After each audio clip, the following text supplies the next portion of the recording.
యెషయా గ్రంథము 31వ అధ్యాయము 6వ వచనం. ఇశ్రాయేలీయులారా, మీరు ఎవని మీద విశేషముగా తిరుగుబాటు చేసితిరో ఆయన వైపు తిరుగుడి.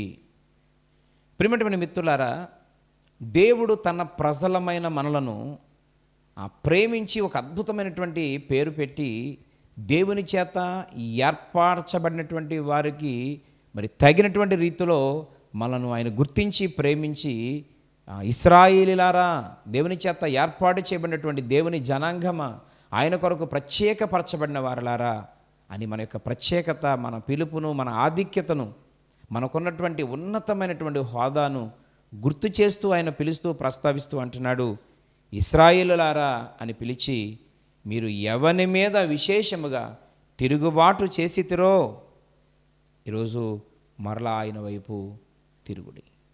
ఈరోజు ప్రియమైనటువంటి మిత్రులారా, నేటికి కూడా మన జీవితంలో మరి ప్రభువుని నమ్ముకుని చాలా సంవత్సరాలైనా, మరి మంచి కార్యక్రమాలు చేస్తున్నటువంటి వారైనా, సమాజం యొక్క మేలు కొరకు, క్షేమం కొరకు ఎదురు చూస్తున్నాము అని మనకు మనంగా గర్వపడుతున్నట్లుగా ఉంటున్నా, నేటి దినం మరి చాలామంది జీవితాలలో పిల్లరా అనుకున్నది అనుకున్నట్టు జరగకపోవడం, ఒకటి ఊహిస్తే మరొక విధంగా చేదు అనుభవం ఎదురవ్వడం, దీనంతటికీ కారణం ఏంటో తెలిసిన దేవుడు అంటున్నాడు, మీరు నా మీద తిరుగుబాటు చేస్తూ ఉన్నారు.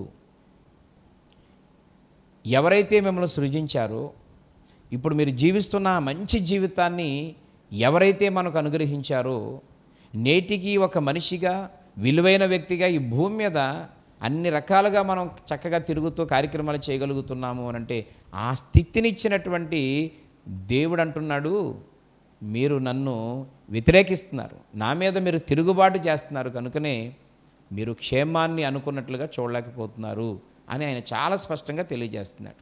నేటి దినం ప్రియులారా, నేనెప్పుడు తిరుగుబాటు చేశాను, నేనెప్పుడు దేవుణ్ణి వ్యతిరేకించాను, నేనెప్పుడు దేవుణ్ణి ఎదిరించి మాట్లాడాను అని మనం కొన్నిసార్లు ఆలోచన చేస్తే పిల్లరా, మనకు తెలియకుండానే మనము దేవుణ్ణి ఎదిరిస్తూ ఉన్నాం.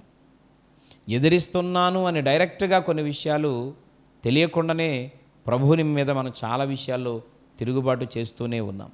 అయితే ఏ విషయంలో తిరుగుబాటు చేస్తున్నాము అని అంటే పిల్లరా, ఒకటి, దేవుని యొక్క వాక్యము ద్వారా దేవుడు మనతో ప్రతిసారి దైవజనుల ద్వారా, యూట్యూబ్ ద్వారా, టీవీలో వర్తమానం ద్వారా, ఆ కర్రపత్రికల ద్వారా, నువ్వు ప్రతిదినం ఆ బైబిల్ స్టడీ చేస్తున్నప్పుడు నువ్వు చదువుతున్నటువంటి వాక్యము ద్వారా దేవుడు ప్రతిరోజు మనతో మాట్లాడుతూనే ఉన్నాడు. అయితే ప్రియమైన దేవుని బిడ్డలారా, ఆ విన్నటువంటి వాక్యం నేనేదో వింటున్నాను, వినాలి కనుక వింటున్నాను అని సరిపెట్టుకుంటున్నావు. ప్రతిరోజు ఆ బైబిల్ స్టడీ చేయాలి కనుక, ఆ దైవజనులు చేయమని చెప్పారు కనుక, ఖచ్చితంగా అది ఒక అలవాటుగా మారిపోయింది కనుక చదువుకుంటూ వెళ్ళిపోతే ఈరోజు ఇన్ని అధ్యాయాలు చదువుకున్నాను అనుకుంటున్నావు. కానీ బైబిల్ చదువుతున్న ప్రతిసారి దేవుడు నీతో మాట్లాడుతూ ఉన్నాడు. ఆ వాక్యముల ద్వారా దేవుడు నీతో మాట్లాడుతున్నాడు. కొన్ని వాక్యములు నిన్ను హెచ్చరిక చేస్తూ ఉంటాయి. అంటే నీ దినపరిచర్యలో, ఆ ప్రస్తుత కాలము నువ్వు నడుస్తున్నటువంటి నడవడికలో ఉన్నటువంటి దాన్ని ఆ దేవుడు ఖండిస్తూ హెచ్చరిక చేస్తున్నాడని నువ్వు అర్థం చేసుకోవాలి. కొన్ని విషయాల్లో నిరుత్సాహపడి కొన్ని ప్రయత్నాలు చేసి వదిలేస్తే కొన్ని వాక్యాలు నిన్నంటాయి, మరలా నీవు పని ప్రారంభించు, ఇదిగో నేను ఒక కార్యాన్ని చేయబోతా ఉన్నాను, నేను ఒక అద్భుతాన్ని జరిగించబోతా ఉన్నాను, ఆ మూసిపోయిన ద్వారాలు మరలా తెరవబోతూ ఉన్నాను అని దేవుడు చాలా స్పష్టంగా మాట్లాడుతున్నప్పుడు నువ్వు మరలా బలపరచబడుతూ ఉన్నావు అన్నమాట. అంటే ఈరోజు ఒక పొరపాటు చేస్తున్నావు, అది ఖండిస్తూ ఉంటుంది ఆ వాక్యము.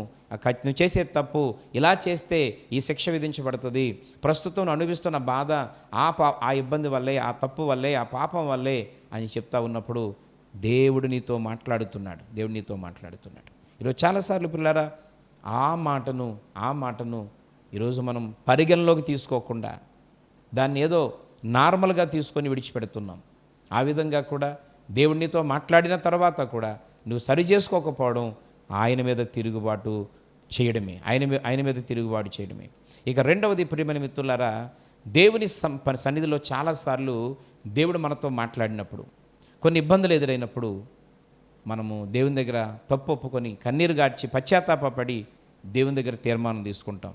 ఏమని అనంటే, దేవా ఈ రోజు నుంచి మీరు వాక్యం ద్వారా నాతో ఏమైతే మాట్లాడారో ఆ వాక్య ప్రకారంగా నేను జీవిస్తాను తండ్రి, ఆ వాక్య ప్రకారంగా నేను నడుస్తాను నాయన అని దేవుని దగ్గర కొన్నిసార్లు మనము మరి తీర్మానము తీసుకొని కూడా పిల్లరా మళ్ళీ దాన్ని మాట తప్పిపోతున్నాం. చూడండి, కొన్నిసార్లు ఈ రోజు నుంచి తప్పకుండా నేను మందిరానికి వస్తానని మాట ఇచ్చిన రోజులు ఉన్నాయి. ఖచ్చితంగా ఈ రోజు నుంచి మోకాళ్ళేసి ప్రార్థన చేస్తానని ఒప్పుకున్న రోజులు ఉన్నాయి. ఈరోజు పిల్లరా ప్రభు పరిచర్య చేస్తానని, ఆయన సాక్షిగా నిలబడతానని, దేవుణ్ణి ఘనపరుస్తానని, ఈరోజు మన కుటుంబం అంతా దేవుని కొరకు జీవించాలని, మా ఫ్యామిలీ అంతా దేవునితోనే నడుస్తామని ఎన్నోసార్లు మనం మాటలు ఇచ్చాం.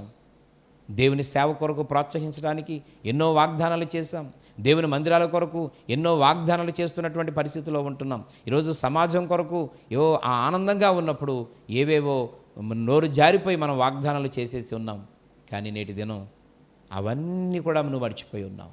ఆయన అంటున్నాడు, నీవు అలాగా దేవుని సన్నిధిలో ఒక తీర్మానం తీసుకొని దాన్ని జరిగించకపోవడం కూడా అది తిరుగుబాటే. ఎందుకంటే దేవుడంటే ఆ సృష్టికర్త అనే ఉన్నతమైన దేవుడు, ఆ శక్తిని నువ్వు మర్చిపోయావు. ఆయనంటే నీకు భయం లేదు, ఆయనంటే ఏ విధమైనటువంటి భక్తి నీకు లేదు.